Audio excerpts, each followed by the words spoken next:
చూస్తూనే ఉండండి మన ప్రాంతం మన ఛానల్ న్యూస్ 24.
మా సోదరులందరూ కూడా చాలా ఏళ్ళుగా లారీలు కొనుక్కొని ఉద్యోగాలు లేవు కాబట్టి ఏదో ఉపాధి చేసుకుందాం అని చెప్పి టిప్పర్లు కొనుక్కొని చాలా మంది గరీబ్ ఫ్యామిలీకి వెళ్ళి వచ్చిన వాళ్ళు, డ్రైవర్ చేసి ఓనర్ లైన్ ఇటువంటి వాళ్ళందరినీ కూడా ఇవాళ ఈ బూడిదీలా ఇక్కడ ఒక మాఫియా జరిగింది.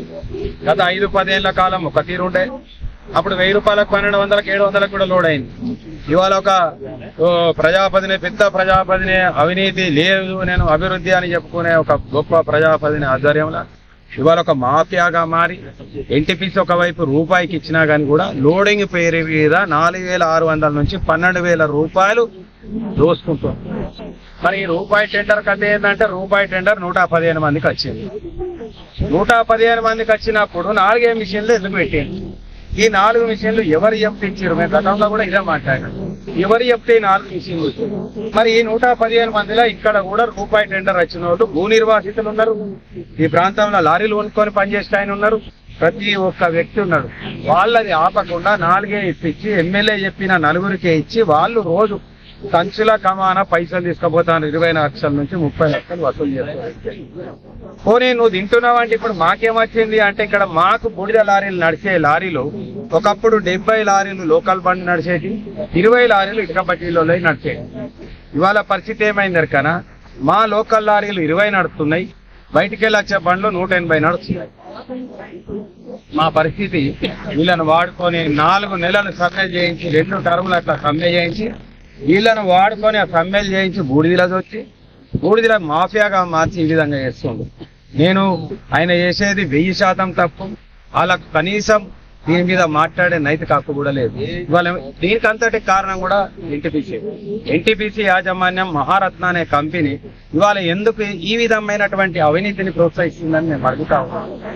మొన్న కూడా అడిగినాం, ఇవాళ కూడా అడుగుతున్నాం. ఇవాళనో రేపో మేము రిప్రజెంటేషన్ ఇస్తాం, తర్వాత ధర్నాలు చేస్తాం, రాస్తారోకాలు చేస్తాం, నిరాహార దీక్ష చేస్తాం, అమర నిరాహార దీక్ష చేస్తాం. అవసరం అనుకుంటే మా నాయకుడు కేటీఆర్ గారు వస్తారు, కేసీఆర్ గారు కూడా ఇక్కడికి ఇదే విషయం మీద వస్తారు. సందర్భం వచ్చిన పరిస్థితులని చెప్తా. మీ బూడిది మేము తినాలెందుకు, బయటకి మేము సేవ చేసుడెందుకు? ఉద్యోగాలు బయటకే పోతాయి, బూడిది ఇదంతా లాభం, బూడిది మీద వచ్చే లాభం అంతా కూడా పోతుంది. మేము అందుకోసమే ఎన్టీపీసీని ఏకైక డిమాండ్ చేస్తున్నాం. మీరు ఇసుకకి ఏ విధమైతే పాలసీ ఉంటుందో మీరు కూడా ఒక పాలసీని తయారు చేసుకోండి. మీరు ఎట్లా ఇవాళ రూపాయికే ఇస్తారు, ఆ రూపాయికి ఇచ్చేదో మాకు లోడ్ కూడా చేసి ఇవ్వాలి. మీరే లోడ్ చేసేయండి. NHకు 1200 ఎందుకు ఇస్తావు? మాకు లోడ్ చేస్తే నీకు ఒక ఏజెన్సీని పెట్టుకుంటే 500 రూపాయల ఖర్చు నీకు వస్తుంది కొన్ని లారీకి. అది ఫ్రీగా లోడ్ చేసి మాకు ఇచ్చేది. దాంతో మా లారీ అవును నువ్వు లోడింగ్ కూడా ఓవర్లోడ్ చేయకు. ఓవర్లోడ్ చేయడం వల్ల యాక్సిడెంట్లు అవుతున్నాయి, బండ్లు పడుతున్నాయి, ఇబ్బందులు అవుతున్నాయి. కాబట్టి ఓవర్లోడ్ ఇవ్వకుండా ఫ్రీ లోడింగ్ చేసి ఇస్తే ఇటుక బట్టీలకు కూడా ధరకు తక్కువ ట్రాన్స్పోర్ట్ అవుతుంది. మా ఓనర్లకు మిగులుతుంది, మా ఓనర్లకు మిగులుతుంది, మా డ్రైవర్లకు మిగులుతుంది. మా ఓనర్లకు మిగులుతుంది ఇక్కడ అంతో ఇంతో ప్రతి జాగాల వాళ్ళు మా ఊరి మీద ఖర్చు పెడతారు. కాబట్టి ఎన్టీపీసీ ఈ విధంగా చేయాలి. అవును, మేము బట్టి సోదరులకు కూడా విజ్ఞప్తి చేస్తున్నాం, మీరు కూడా కలిసి రండి. మీకు ఈ 4000 బడ్డలు లేకుండా చేసే బాధ్యత మాది, లోడింగ్ చేసేది. మీరు కలిసి రండి, మీకు లోడింగ్ తక్కువకి ఇచ్చే విధంగా మేము చేస్తాం. ఇలా దయచేసి గమనించండి. ఈ పోరాటంలో అందరూ కూడా భాగస్వాములు కావాలి. ఇంకెప్పుడు కూడా బూడిదల వ్యాపారం ఉండదు. ఒకప్పుడు ఇప్పుడు బూడిద బంగారం లాగా నడుస్తుంది. బూడిద లాగానే ఉండాలంటే ఫ్రీ లోడ్ ఇవ్వాలి, అందరికి మా లోకల్ బండ్లకు ఇవ్వాలి. ట్రాన్స్పోర్ట్ కు రేటు మీరు ఏదైనా కూర్చొని ఫిక్స్ చేయండి, మా వాళ్ళు కూర్చొని మాట్లాడుకుంటారు. ఇది కానట్టయితే అనేక ఆందోళన కార్యక్రమాలు అయితే తప్పకుండా దీన్ని బంద్ చేసే లోకల్కి ఫీ ఇచ్చినప్పుడు మాకేంటి. కాబట్టి మా డిమాండ్, దయచేసి అందరూ ఇవాళ మాట్లాడి రావడానికి కూడా భయపడే పరిస్థితి ఉన్నది. దయచేసి దీన్ని ప్రజాస్వామ్యవాదులు అందరూ ఖండియండి. గౌరవ ఎమ్మెల్యే గారు ఆయనకి ఏమన్నా కొంచెమన్నా ఈ ఊరి మీద ప్రేమ, అభిమానం, ఈ మనుషుల మీద అభిమానం ఉంటే ఈ విధంగా మేము చెప్పినట్టు చేయండి, బూడిదని ఫ్రీ చేయండి. ఎన్టీపీసీ గతంలో టెండర్ జరిగింది బూడిద లిఫ్ట్ చేయడానికి. ఆ టెండర్ పిలిచినప్పుడు గతంలో 38 రూపాయలకు టెండర్ పిలిస్తే 2500 రూపాయలకే లోడింగ్ చేయడం జరిగింది. ఇక్కడ కేంద్ర గవర్నమెంట్ ఇదంతా చూసి పొల్యూషన్ బాగా అవుతుంది, స్థానికులకు పొల్యూషన్ బాగా అవుతుంది, తక్షణం ఈ బూడిదంతా తరలించాలని చెప్పి ఇక్కడ కొంతమంది లారీ యజమానులు, ఇటుక బట్టల యజమానులు అందరం బండి సంజయాలకు విన్నవించుకుందాం. ఇక్కడ ఉన్న ఎన్టీపీసీ అధికారుల దీన్ని పూర్తి ఉచితం చేసారు. ఈ పూర్తి ఉచితాన్ని అడ్డం పెట్టుకొని ఇక్కడ కొంతమంది బూడిద మాఫియా తయారై ఇక్కడ 4600 రూపాయలు తీసుకొని లోడింగ్ చేయడం జరుగుతుంది. ఇది పూర్తి ఉచితమైనట్టు లేదు. లారీ ఓనర్లకు, ఇటుక బట్టల యజమానులకు చాలా ఇబ్బందిగా మారుతుంది. తక్షణమే ఎన్టీపీసీ కానీ, ఇక్కడ ఉన్న అధికారులు కానీ, ఇక్కడ ఉన్న స్థానిక లీడర్లు కానీ ఇది పూర్తి ఉచితం అనేది కాకుండా చేయకుండా 4600 రూపాయలు తీసుకొని అక్రమంగా లోడింగ్ చేస్తారు. తక్షణమే ఎన్టీపీసీ యాజమాన్యం జోక్యం చేసుకొని ఎన్టీపీసీ ఇక్కడ మిషన్లు పెట్టి డైరెక్ట్ మాకు లోడింగ్ చేయాలని మేము కోరుకుంటున్నాం. ఏదైతే అక్కడ నేషనల్ హైవే ఉన్నదో ఆ నేషనల్ హైవేకి ఎన్టీపీసీ 60,000 రూపాయలు ఇచ్చి ఖమ్మంకి తరలిస్తుంది బూడిది. స్థానికులు మాత్రం ఇక్కడ ఉచితం అనేది పేరుకు మాత్రమే 4600 రూపాయలు మాత్రం ఇక్కడ పక్కా ఇచ్చిపోవాలని చెప్పి ఇక్కడ ఉన్న కాంట్రాక్టర్లు మమ్మల్ని వేధిస్తారు. తక్షణమే ఇక్కడ ఉన్న రాజకీయ నాయకులు అందరూ జోక్యం చేసుకొని, ఇక్కడ ఉన్న పెద్ద మనుషులందరూ జోక్యం చేసుకొని మాకు న్యాయం చేయాలని మేము కోరుకుంటున్నాం. మీ గతంలో ఇక్కడ ఉన్న ఎమ్మెల్యే గారిని కూడా మేము వినవించినాం, మీకు పూర్తిగా బూడిది ఉచితంగా ఇప్పిస్తానన్నాడు. ఎమ్మెల్యే గారి దృష్టికి చాలా సార్లు మేము తీసుకెళ్లిపోయినాం. దీని విషయం మమ్మల్ని పట్టించుకుంటలేడు. ఇంత పెద్ద మాఫియా జరుగుతుంటే కూడా ఏ ఒక్క అధికారులు కూడా దీన్ని స్పందించలేరు. తక్షణం అధికారులందరూ స్పందించి, ఎమ్మెల్యే గారు తక్షణం స్పందించి పూర్తిగా ఉచితంగా ఎన్టీపీసీ యాజమాన్యంతో ఇక్కడ ఉన్న మా టీఆర్ఎస్ లీడర్లు కానీ, కాంగ్రెస్ లీడర్లు కానీ, బీజేపీలు కానీ దీన్ని పూర్తిగా మాకు ఉచితంగా ఇచ్చినట్లయితే మేము చాలా సంతోషిస్తాం. దయచేసి ఇది మాకు కోరిక నెరవేర్చాలని మేము కోరుకుంటున్నాం. రామగుండం నియోజకవర్గం మొత్తం సంబంధించిన లారీ ఓనర్లం ఓన్లీ యాష్ పాండ్ను నమ్ముకొని లారీలు కొనుక్కొని గత 15-20 సంవత్సరాల నుంచి జీవిస్తున్నాం. మాకు అక్కడ ఇంతకుముందు ఫ్రీ ఉండే లోడింగ్, ఫ్రీ ఉన్నప్పుడు 700-800లకు లోడ్ వేసేది. మాకు కూడా బట్టీలలో కాల్ చేస్తే గిట్టుబాటు అయ్యేది.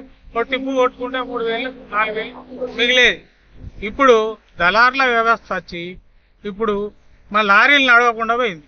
ఈ పెత్తందారం తరంతో ఏమవుతుందంటే బట్టీలోళ్ళు ప్లస్ కొంతమంది దళార్లు కలిసి ఈ బూడిదని ఫ్రీ కాస్ట్ చేసింది. ఇప్పుడు ఎన్టీపీసీ ఫ్రీ కాస్ట్ చేసిన తర్వాత ఈ దీంట్లో కొంతమంది తయారై ఆ సిండికేట్గా ఏర్పడి మా లోకల్ లారీలకు నడవకుండా బయటి నుంచి బండ్లు పిలిపించుకుంటా హైదరాబాద్ నుంచి మాకు ఇక్కడ 4600 రూపాయలు ఖర్చు వస్తుంది. 4600 రూపాయలు మేము ఇస్తున్నాం. అయినా కానీ బయటి పనులను పిలిపించి బట్టీలకు ఎంగేజ్ పెట్టి కొట్టిస్తున్నారు మా పనులు తిరగకుండా. మళ్ళీ అట్లా కాకుండా ఏం చేస్తున్నారంటే ఆ బయట నుంచి వచ్చే పనులకి మంచి బూటి పోస్తున్నారు, బాట మ్యాచ్ మాకు ఫ్లాష్ పోసి బురద పోసి మా పనులను పడేసి మొత్తం ఇప్పటికీ 6 పనులు పట్టాయి. ఈ లోకల్గా ఉండే ఓనర్లు కూడా అనేటోడు ఇక్కడ ఉండాలి. మేముంటే ప్రశ్నిస్తాం కాబట్టి, మేము లేకుండా పోతే ఈ ఇక్కడ అడిగేటోళ్ళు ఉండరు. ఇది కామన్గా ఇక కోట్లకు పడగలు ఎత్తి సంపాదించుకునడానికి మంచి దారి దొరికింది వాళ్లకు. మా లోకల్లను స్థానిక లారీలను తొక్కి వాళ్ళు పైకి ఎదుగుతారు.